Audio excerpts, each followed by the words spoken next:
Pagbukas mo ng IntelliJ, ito yung makikita natin, skip import. Kung hindi naman yon, ito yung makikita nyo. Pwede tayong gumawa ng new project or pwede tayong bukas ng existing project natin.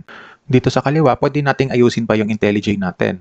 Pwede tayo sa customize, pwede nyong mapalitan yung theme ng IDE nyo, yung language ng IDE nyo, tsaka yung font ng IDE nyo. Sa plugins naman, ito yung mga parang additional features ng IDE nyo. Dito sa marketplace, pwede kayo mag-search ng theme. For example, OneDark. Theme yan. Tapos pindutin nyo yung install. Tapos kapag na-install na siya, dito na siya sa may installed na to. Okay? Balik tayo sa projects, tapos new project. Dito tayo sa Java. Tapos palitan ko lang yung name, tsaka kung saan natin ilalagay yung project natin. Tapos create. Ayan, okay na. Ito yung editor window natin. Dito tayo magta-type ng code. May binigay sila na sample sa atin. Pwede natin ito patakbuhin. Pindutin nyo lang to. Itong pinindot pala natin ay yung run.